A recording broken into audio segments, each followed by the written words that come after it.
Sejam bem-vindos, ouvintes, a esta história que guardo comigo há muito tempo. O que vou contar hoje não é apenas um relato, mas um pedaço sombrio da minha própria vida. Algo que aconteceu quando eu tinha 17 anos, em uma pequena cidade do interior do Rio de Janeiro. Muitos conhecem a lenda da Matinta, mas poucos sabem o que realmente pode acontecer quando você cruza o caminho dela. Era uma noite comum, ou pelo menos assim parecia. Eu estava em casa com minha família, e a cidade inteira parecia adormecer cedo, como sempre. Lá fora, o som dos grilos dominava a noite, e uma leve brisa fria anunciava que o inverno estava próximo. Naquele dia, decidi sair com alguns amigos para explorar uma velha trilha que atravessava mata densa, conhecida como Trilha do Carangola. Diziam que era por ali que a Matinta costumava passar. Antes de sair, minha avó me chamou e disse com um olhar preocupado: "Não vá mexer com o que não conhece, garoto. Respeite a mata e as histórias antigas. A Matinta pode ser real, e ela não perdoa desrespeito." Eu ri, achando que aquilo era apenas uma superstição boba. Meus amigos pensavam o mesmo. Mal sabíamos o que nos aguardava naquela noite. A Trilha do Carangola. Partimos em 4, eu, o Júlio, a Marina e o Caio, cada um com uma lanterna e uma mochila leve.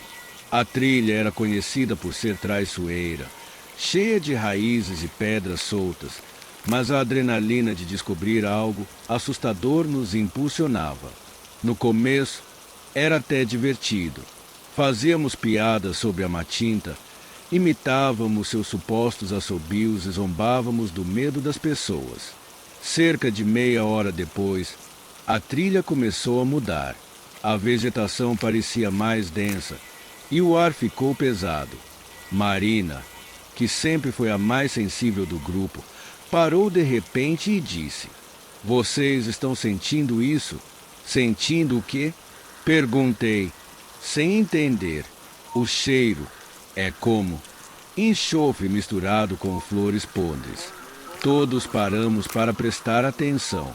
De fato, um cheiro estranho começava a se espalhar, e quanto mais avançávamos, mais intenso ele ficava.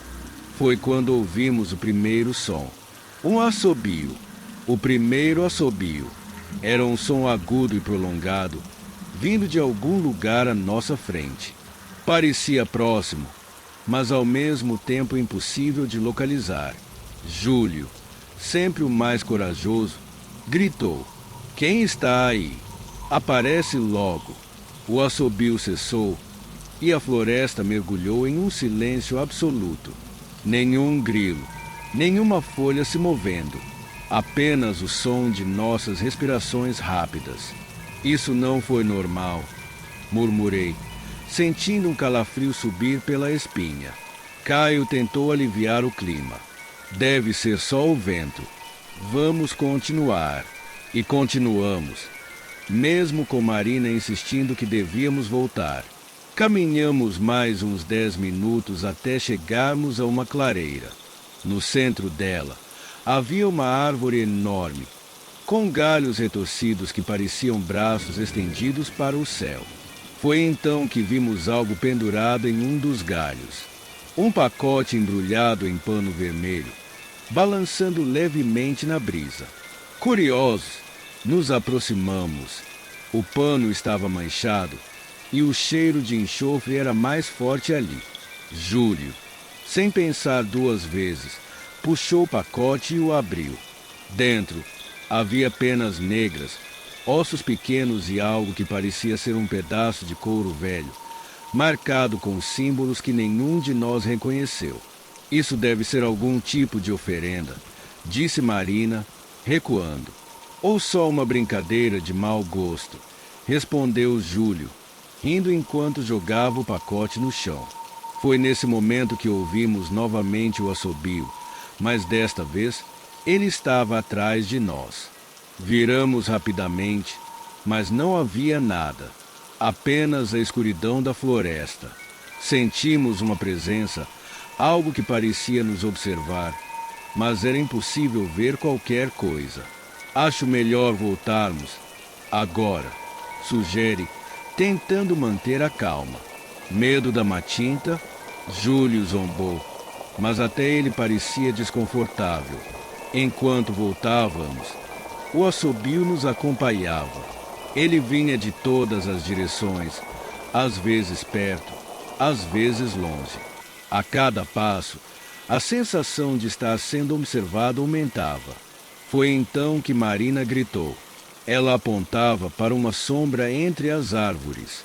Era uma figura alta e magra, com olhos brilhantes que refletiam a luz de nossas lanternas. Ficamos congelados. A figura não se movia, apenas nos observava. De repente, ela deu um passo à frente, revelando sua aparência. Era uma mulher idosa, com cabelos desgrenhados e um sorriso sinistro. Em suas mãos, segurava um pássaro morto, que parecia sangrar mesmo estando inerte. Vocês não deveriam estar aqui, disse ela, com uma voz rouca que parecia ecoar na floresta. Antes que pudéssemos reagir, ela soltou o pássaro e desapareceu na escuridão. Ao voltarmos para casa, pensávamos que tudo tinha acabado, mas estávamos enganados. Naquela noite, Júlio foi o primeiro a notar algo errado. Ele ligou para mim, dizendo que ouvia assobios do lado de fora da janela.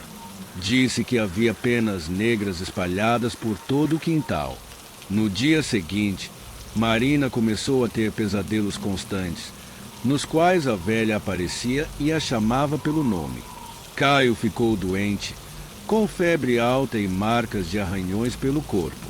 Eu tentei ignorar, mas uma noite acordei com o som de batidas na minha janela. Quando olhei, lá estava ela, a velha, sorrindo e assobiando. Desde então, minha vida nunca mais foi a mesma. Desesperados, buscamos ajuda com uma benzedeira da região. Ela nos disse que havíamos perturbado a oferenda da Matinta e que precisávamos fazer um ritual para apaziguá-la.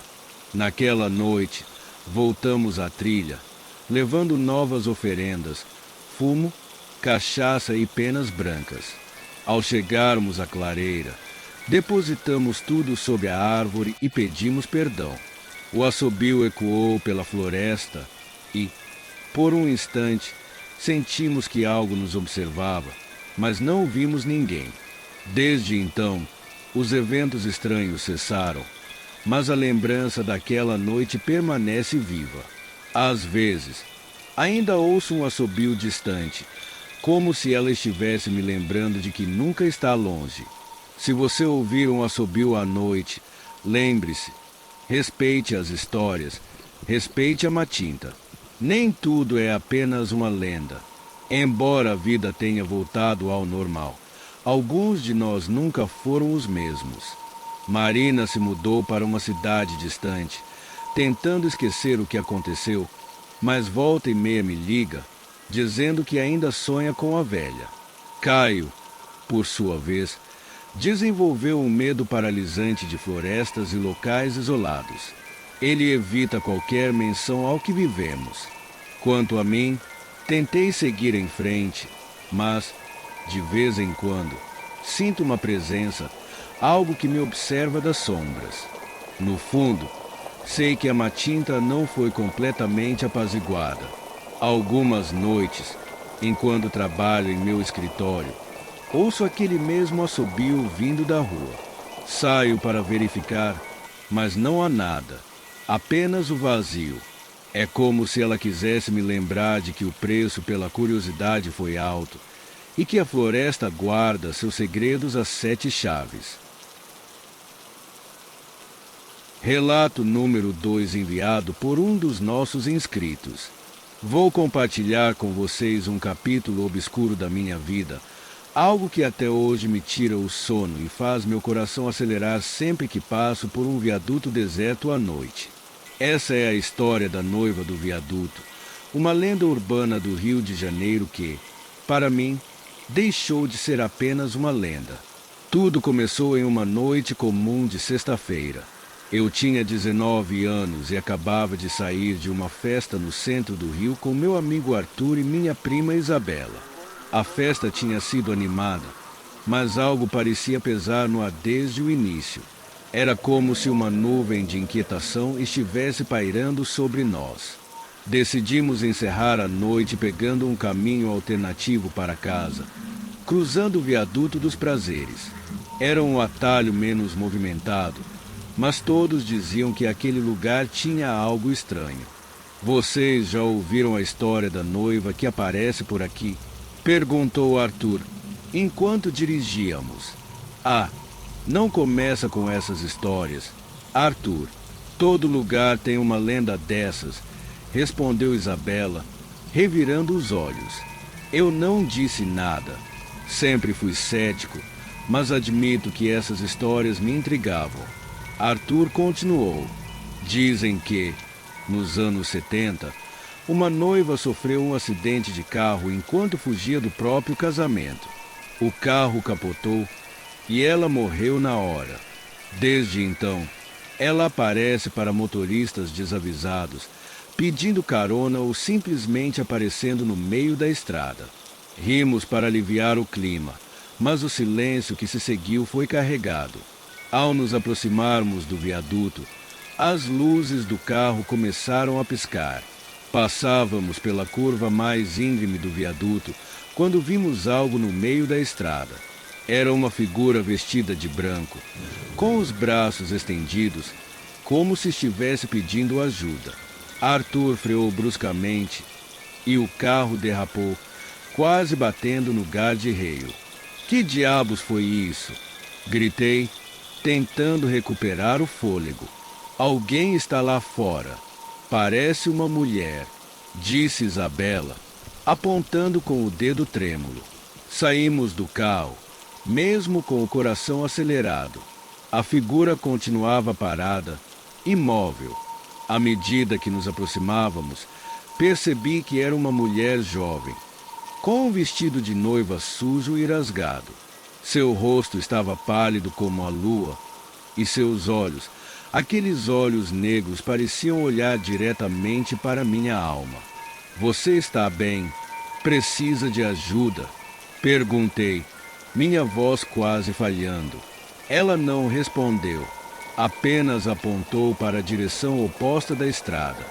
Foi então que ouvimos um som ensurdecedor, como de um carro derrapando, seguido por um grito que ecoou na noite. Voltamos para o carro, mas a figura desapareceu. Durante todo o caminho para casa, nenhum de nós disse uma palavra. No dia seguinte, resolvi investigar mais sobre a lenda. Descobri que o acidente da noiva era real. Seu nome era Helena, e ela morreu tragicamente enquanto fugia de um casamento arranjado.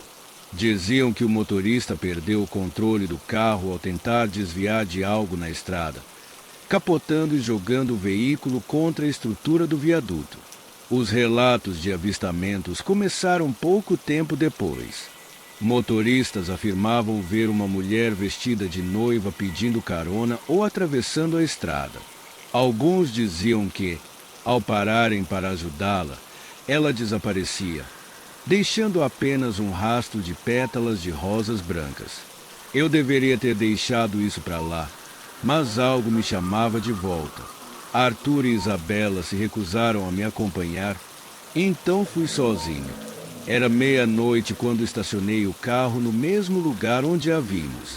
A estrada estava deserta e o silêncio era quase ensurdecedor. De repente, o rádio do carro ligou sozinho, tocando uma música antiga que eu não reconhecia. Olhei pelo retrovisor e a vi novamente. Desta vez, ela estava mais perto, com o rosto parcialmente coberto pelo véu. Seus lábios se moviam, mas nenhum som saía. O que você quer? Perguntei, mais para mim mesmo do que para ela. Ela apontou para a direção do acidente. Decidi segui-la, mesmo com o medo crescendo a cada passo. Chegamos a uma área onde os guarda-reios estavam amassados, marcando o local exato da tragédia. Lá, no chão, havia um buquê de flores murchas e um pedaço de tecido branco preso a um dos postes. Ao me ajoelhar para pegar o tecido, ouvi uma voz sussurrada: "Ajude-me!" Virei-me e lá estava ela, com lágrimas escorrendo pelo rosto pálido. Suas mãos ergueram-se e senti o frio intenso me envolver. Como posso ajudá-la? Perguntei, desesperado. Ela não respondeu. Em vez disso, apontou para o chão. Foi quando percebi que havia algo enterrado ali. Com as mãos trêmulas, comecei a cavar. Encontrei uma pequena caixa de metal. Dentro dela, havia um anel de casamento e uma carta, ambos manchados pelo tempo. A carta era uma mensagem de despedida, escrita por Helena antes do acidente. Ela explicava que não queria viver uma vida que não era sua, forçada por um casamento sem amor. Pedia desculpas à sua família, mas dizia que preferia a morte à prisão. Ao segurar o anel e a carta, senti uma presença ao meu lado. Era Helena, agora com um semblante mais tranquilo. Ela sorriu levemente antes de desaparecer na brisa noturna. Mas essa não foi a última vez que ouvi falar da noiva do viaduto.